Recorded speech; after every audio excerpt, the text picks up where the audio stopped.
মই বোবা হৈ যাম যদি মোৰ জীয়ৰী বিয়া দিয়া জোঁৱাইৰ ক্ষেত্ৰত। মুকলিকে কৈছে মই বোবা। যদি অনুভৱ কৰে যে কথা নকয়, বাটত নেমাতে, ঘাটত নেমাতে, কিহৰ অহংকাৰ? অহংকাৰ নহয়, মই ক'ৰবাত বোবা। মোৰ চকুত আচৰিত যে মোৰ জীয়ৰীজনী আজীৱন খুৱাম পিন্ধাম বুলি যিজন জোঁৱাই দিছে, মোৰ আৰু ক'ব লগা তাত একোৱেই নাই। সুধিব লগা প্ৰশ্ন মোৰ আৰু একো নাই। কেনে আছ বুলি সুধিবলগীয়া একো নাই, কাৰণ এটা বৃহৎ দায়িত্ব ল'লে। মই সৰুৰ পৰাই, আজি 5 বছৰ আগত মাক ঢুকাল, তেতিয়া তাৰ পিছতো আৰু তাৰ আগতো যিজনী ছোৱালীক পুতলাৰ দৰে ডাঙৰ দীঘল কৰিছিলোঁ, নাজানো তাই ক'ৰবাত কষ্ট পাইছে যদি নিজে ক'ব। সেইজনী ছোৱালীক আজীৱন হেনো সি চোৱা চিতা কৰিব।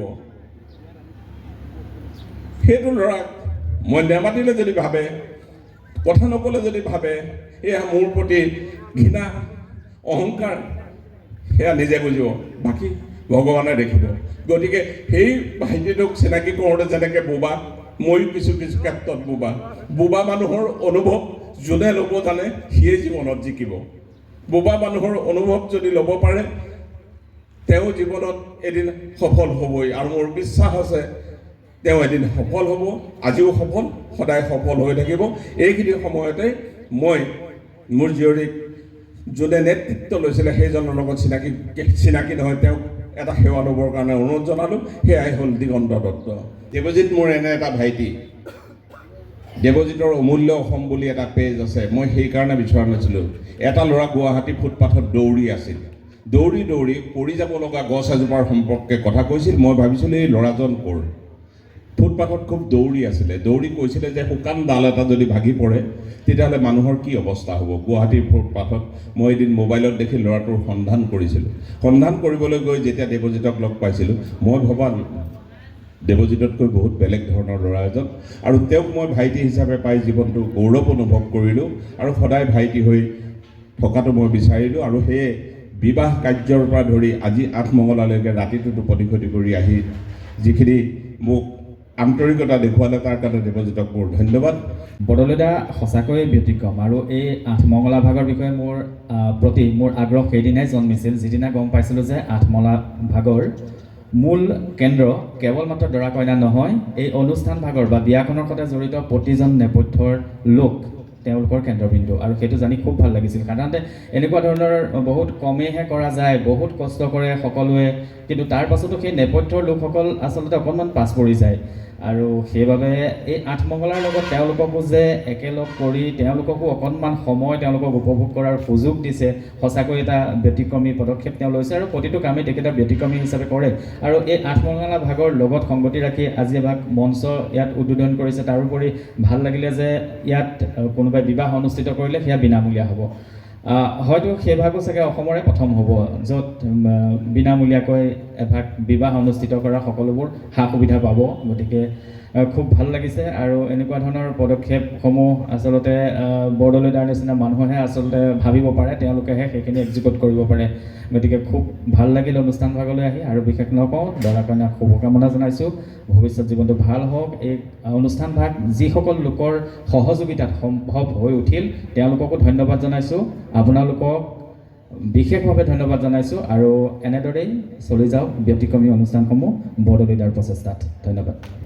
আমি দুজন ব্যক্তিক মঞ্চলৈ নিমন্ত্ৰণ কৰিম, আৰু দুইজন ব্যক্তিক মোৰ জীয়ৰীয়ে এখন গামোচাৰে সম্বৰ্ধনা জনাব, আৰু দুইজন ব্যক্তিৰ পৰাই আমি সৰু সৰু এটা অনুভৱ জানিব খুজিম যে মোৰ ক'ৰবাত ভুল হৈ যাব পাৰে, যে এটা আঠমঙলা অনুষ্ঠান কালিলৈ বেলেগত কোৱাতকৈ যদি বেয়া কৰিছোঁ আজি সন্মুখত ক'ব, মই সেইটো আশা কৰিম। আৰু সদায় মই নিগেটিভটো মই ভালেই পাওঁ, নিগেটিভৰ পৰাই পজিটিভ জন্ম হয়। গতিকে যদি মোৰ ক'ৰবাত ভুল হৈ গৈছে তেওঁলোকে নিশ্চয় মোক সকীয়াই দিব। এতিয়া মই মঞ্চলৈ সুদূৰ গুৱাহাটীৰ পৰা অহা দেৱজিৎ বৰাক নিমন্ত্ৰণ জনাইছোঁ, আৰু আমাৰ লখিমপুৰৰ জ্যেষ্ঠ সাংবাদিক জিতুমণি নেওগক মঞ্চলৈ আমন্ত্ৰণ জনাইছোঁ, আৰু দুয়োজনকেই জুবলি বৰদলৈ একোখন গামোচাৰে সম্বৰ্ধনা জনাব।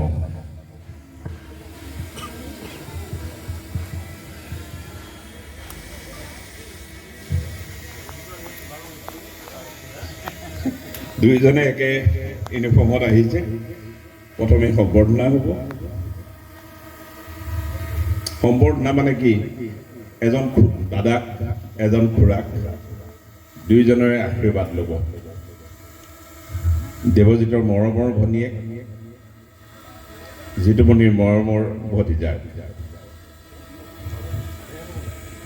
প্ৰথমেই জিতুমণিৰ পৰা এটা অনুভৱ জানিব খুজিব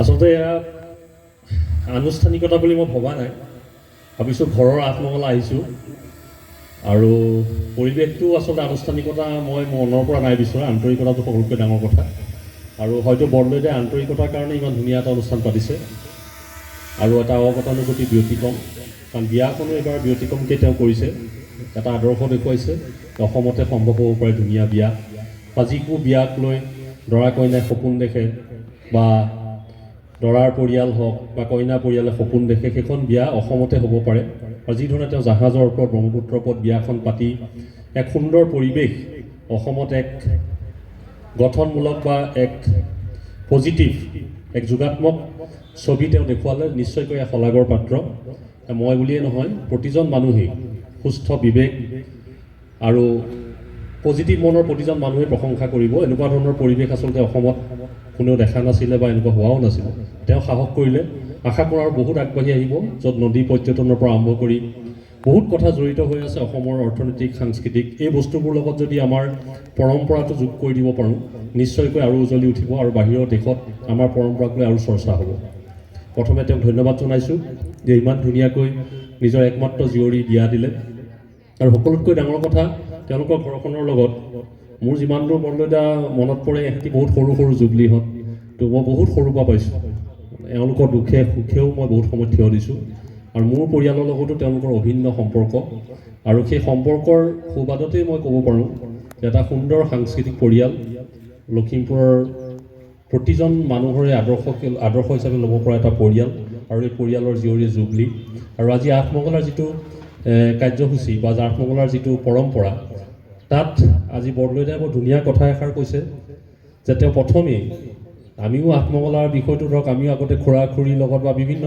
আমাৰ নিজৰ ক্ষেত্ৰতে আমি আঠমঙলালৈ গৈছোঁ যদিও কিন্তু ইয়াৰ গুহাৰ্থ ইমান দূৰলৈ আমি বিচৰা নাই কাৰণ ইমান দূৰলৈ আমি ভাবিবলগীয়াও হোৱা নাই এক পৰম্পৰাভাৱে আমি চলি আহিছে তাত আমি জড়িত হৈ আহিছোঁ কিন্তু আজি তেওঁ যি ধুনীয়াকৈ অধ্যয়ন কৰি আহিছে যে কেনেকৈ কোচ ৰাজবংশী দিনৰ পৰা আঠমঙলাৰ পৰম্পৰাটো হ'ল কি কি খুৱাইছিল কেনেধৰণে যাতে আহিব লগা সতী সন্ততিসকল বিপদত নপৰে কিমান তেওঁলোকে পূজা অৰ্চনা কৰিছিল বা কিবা নিয়ম কৰিছিল সেইখিনি কথা ইমান ধুনীয়াকৈ আজি বৰদলৈদাই কৈছে মই ভাবোঁ আহি থকা প্ৰজন্মই এইবোৰ কথা জনা দৰকাৰ আছে কাৰণ আঠমঙলাটোৰ লগত কি ধৰণৰ সংস্কাৰ জড়িত হৈ আছে সেই কথাখিনি বৰদলৈদাৰ কথাত পৰিস্ফুট হৈ পৰিছে স্বাভাৱিকতে কওঁ ইয়ালৈ আহি মোৰ ক্ষেত্ৰত ডাঙৰ অভিজ্ঞতা হ'ল আঠমঙলাৰ বিষয়ে যিখিনি কথা ঠাউকতে মই জানিলোঁ হয়তো মই তাৰ কাৰণে বহুত পুথি অধ্যয়ন কৰিব লাগিলেহেঁতেন বহুত ব্যক্তিক লগ কৰিব লাগিলেহেঁতেন কিন্তু আজি বহুত ঠাউকতে ডাঙৰ জ্ঞান পালোঁ তাৰ কাৰণে মই বৰদলৈদাক ধন্যবাদ জনাইছোঁ আৰু এই অনুষ্ঠানটো যদি চোৱা যায় পৰম্পৰাগতভাৱে চাৰিওফালে গামোচা দি বহুত সুন্দৰকৈ আয়োজন কৰিছে আৰু সকলোতকৈ ডাঙৰ কথা যে বিয়া ঘৰত সেইটো তেওঁ বহুত ডাঙৰ কথা কৈছে যে বিয়া এখন যেতিয়া পতা হয় কিমান মানুহ জড়িত হৈ থাকে সেই মানুহখিনিয়ে নিজৰ খোৱা বোৱা বাদ দি অতিথি আপ্যায়নত জড়িত হৈ থাকে সেই মানুহখিনিক শুশ্ৰূষা কৰা নহয় গতিকে আঠমঙলা অনুষ্ঠানটোৰ লগত সংগতি ৰাখি আৰু দৰা কইনাৰ জৰিয়তে এটা চিনাকি পৰ্বও হ'ল সেৱা শুশ্ৰূষাও হ'ল একেলগে এসাঁজ ভাত খোৱা হ'ল বহুত সুন্দৰ পৰিৱেশ আৰু মই পুনৰ কওঁ যে এনেকুৱা পৰিৱেশত আচলতে ইয়াতে অগঠনমূলক কথা ভবাৰ কোনো প্ৰাসংগিকতা নাই ইয়াত নয়াৰ্থক কথা ভবা কোনো প্ৰাসংগিকতা নাই কাৰণ ইয়াত কোনো ধৰণৰ পশ্চিমীয়া সংস্কৃতি এটাক আমি আগলৈ আগবঢ়াই দিয়া নাই আমাৰ নিজৰ পৰম্পৰাটোক দাঙি ধৰিছোঁ এইটো এটা গৌৰৱৰ কথা বুলিহে মই ভাবোঁ আৰু সকলোতকৈ ডাঙৰ ঘোষণা এটা তেওঁ কৰিছে যে এই মঞ্চখন এনেকুৱা একাংশ মানুহৰ কাৰণে তেওঁ উৎসৰ্গা কৰিছে য'ত বিয়া পতাৰ সুবিধা হ'ব বা যিকোনো এটা অনুষ্ঠান য'ত জাতীয় স্বকীয়তা বজাই ৰাখিব তেনেকুৱা ধৰণৰ অনুষ্ঠানৰ কাৰণে তেওঁ সকলো ব্যৱস্থা কৰি দিব লখিমপুৰত আজিকালি জানে যে এখন বিয়া পাতিবলৈ হ'লে বহুত মানুহৰ চোতালেই নাই যেন তেন চহৰীয়া জীৱন যেন তেন আছে সি দুটা কোঠালি লৈ ইয়াত এটা জেগা পাবলৈ নাই য'ত ভালকৈ এখন বিয়া পাতিব পাৰি আৰু য'ত জেগা আছে তাত যি ধৰণৰ টকা দিব লাগে যি ধৰণৰ টকা পৰিশোধ কৰিব লাগে চবৰে সক্ষমতা নাথাকে মই ভাবোঁ যে মধ্যবিত্তই হওক বা নিম্ন মধ্যবিত্ত পৰিয়ালৰ কাৰণে এই মঞ্চখন কিন্তু বৰ সুন্দৰ হ'ব আৰু তেওঁ যিকেইটা নীতি নিয়ম বান্ধি দিছে এইকেইটা সদায় মানিবলগীয়া নীতি নিয়ম য'ত এলকহলৰ পৰা আৰম্ভ কৰি সেইখিনিতো সকলোৱে মানিব লাগে মই ভাবোঁ যে এটা ধুনীয়া সুযোগ দিছে আৰু মই বৰদলৈদাক ইয়াৰ পৰা ধন্যবাদ জনাইছোঁ কাৰণ এই আঠমঙলা অনুষ্ঠানটোতে এক নতুন সৃষ্টিও হৈছে সেইটো হ'ল যে এই বিবাহ ভৱনটো বা এই অনুষ্ঠানটো বা এই ঠাইকণ যে যাৰ জৰিয়তে আৰু বহুত প্ৰজন্মই নতুন যুগ্ম জীৱন আৰম্ভ কৰাৰ সুবিধা পাব। আৰু 2 নম্বৰ কথাটো হৈ গ'ল যে ইয়াৰ পৰা এক বাৰ্তা যাব যে আমি আনৰ কাৰণেও ভাবিব লাগে, কাৰণ মা অনুষ্ঠানটো বৰদলৈদাই আজি বহুত বছৰৰ পৰা কৰি আহিছে। বহুত কাৰ্যসূচীত মই যাব পৰা নাই, বহুতত গৈছোঁ, যে যিসকল বয়োজ্যেষ্ঠক তেওঁ সম্বৰ্ধনা জনাই, নতুন প্ৰজন্মক তেওঁ আদৰণি বা নতুন প্ৰজন্ম অনুপ্ৰেৰণা জনাই এইখিনি কৰিবৰ কাৰণে, সেই মা অনুষ্ঠানটোৰ লগতো এই গোটেই প্ৰাসংগিকতাটো জড়িত হৈ আছে। মই ভাবোঁ ইয়াতো মা অনুষ্ঠান চাগে বৰদলৈদাই কৰিবলৈ সুযোগ পাব এই জেগাটোত, বহুত আৰু ভাল লাগিব। আমাৰ ওচৰৰ যদি এনেকুৱা আছে, মই পুনৰ কৈছোঁ, এনেকুৱা দুৰ্যোগ বা এনেকুৱা ধৰণৰ পীড়িত জীৱন কটাই আছে, এইটো আমি অনুভৱ কৰিব নোৱাৰোঁ আমাৰ ওচৰ পাজৰ কিছুমান মানুহে। তেওঁলোককো মাতি আনি যদি আমি মা অনুষ্ঠানৰ জৰিয়তে ইয়াতো এটা কিবা কৰিব পাৰোঁ, আৰু এটা ধুনীয়া হ'ব, এই জেগাটো আৰু পবিত্ৰ হ'ব। মই এইখিনি কথাই মোৰ ফালৰ পৰা ক'লোঁ আৰু পুনৰ অভিনন্দন আৰু শুভেচ্ছা জনাইছোঁ দৰা কইনাক। আৰু ইমান মাংগলিক অনুষ্ঠানৰ মাজেৰে, ইমান মানুহৰ আশীৰ্বাদৰ মাজেৰে, ইমান পৰম্পৰা, চহকী পৰম্পৰা প্ৰতিস্ফুট কৰি যিধৰণে বিয়া বা আঠমঙলা কৰা হৈছে, মই ভাবোঁ তেওঁলোকৰ পৰিয়ালটো সুখ হ'ব, তেওঁলোকৰ আহিব লগা দিনবোৰ বহুত সুখকৰ হ'ব আৰু সুন্দৰ এক সংস্কৃতিবান মন লৈ তেওঁলোকৰ জীৱনৰ আগলৈ আগুৱাই যাব। মই তাৰ লগতে বৰদলৈদাক এনে পদক্ষেপ লোৱাৰ কাৰণে ধন্যবাদ জনাইছোঁ। তেওঁৰ দৰে দেউতাক এজন পোৱাটো সৌভাগ্যৰ কথা, যিটো লিজা বুলি তাইক আমি মাতোঁ, লিজাই পাইছে আৰু নতুনকৈ তেওঁলোকৰ পৰিয়ালৰ যি অন্তৰ্ভুক্ত হৈছে, গতিকে জোৱাইয়ে পাইছে এনেকুৱা এজন শহুৰ দেউতাক। গতিকে বহুত ডাঙৰ কথা এনেকুৱা এজন মানুহ পোৱাটো, যি এনেধৰণে বদন্যতাৰে নিজৰ জীয়ৰী বা আহিবলগীয়া প্ৰজন্মৰ কাৰণে এনেধৰণে আগবাঢ়িব পাৰে। ধন্যবাদ। ধন্যবাদ জিতুমণি। অলপ বুকুত সাহস পালোঁ। লখিমপুৰত মই ক'ব লাগে কাৰণে কোৱা নাই, জিতুমণি এজন সংবাদ জগতৰ মোৰ চকুত ভোটা তৰা এইবাবেই, জিতুমণিয়ে পজিটিভ বিচৰাতকৈ নিগেটিভ বিচাৰে, আৰু নিগেটিভখিনি যোনে সহ্য কৰিব পাৰে তেওঁৱে আগলৈ যাব পাৰে। জিতুমণিৰ লগত মোৰ এনে এটা সম্পৰ্ক আছে, তেওঁ মোক বেয়া পায়, মই তেওঁক বেয়া পাওঁ, ইটোৱে সিটোক এৰিব নোৱাৰোঁ, কাৰণ আমি নিগেটিভ কথাখিনি পাতিবলৈ যাওঁ। নিগেটিভ পতাজনী আজি প্ৰথমবাৰৰ কাৰণে মোক গোটেইখিনি পজিটিভ কৈছে। নিশ্চয় নিগেটিভ সহ্য কৰোঁতে আজি গৈ মই পজিটিভ পাইছোঁগৈ। আৰু এটা কথা মই বস্তু ক'লোঁ জিতুমণি জ্ঞাতাৰ্থে, যে এই জাহাজখনৰ বিয়াখন মই তেতিয়াই দৃঢ় হৈছিলোঁ যেতিয়া দিব নোৱাৰোঁ বুলি কৈছিলে, তেতিয়াই মই ভাবিছিলোঁ মই ল'মেই।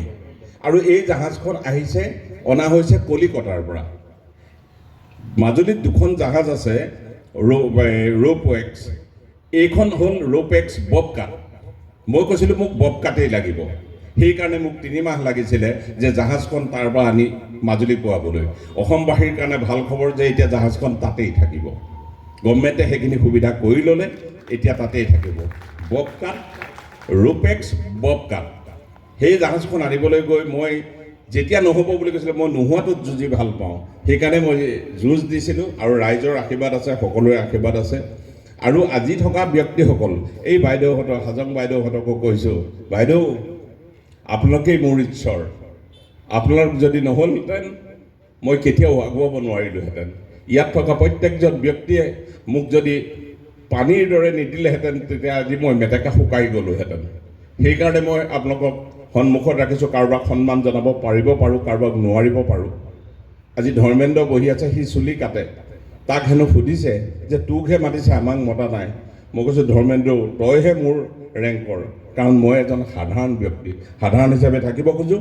এইখিনিতে সৰু কিবা এটা কোৱাৰ পিছতে মই বিহু দলটিক পুনৰ মঞ্চলৈ নিমন্ত্ৰণ জনাম।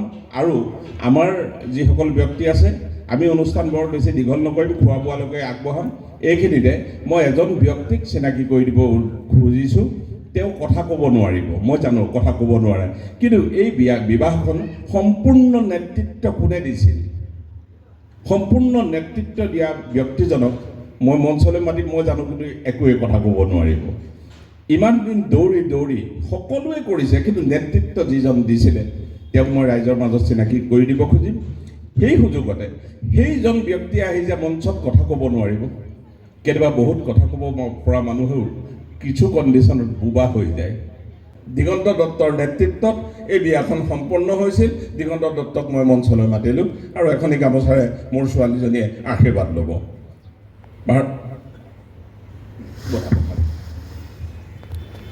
সকলোৱে চিনি পায়, চিনাকিখিনিৰ মাজতে চিনাকি কৰি দিছোঁ, কিন্তু মঞ্চ যে সেইকাৰণে চিনাকি কৰি দিছোঁ। নাকাত গামোচা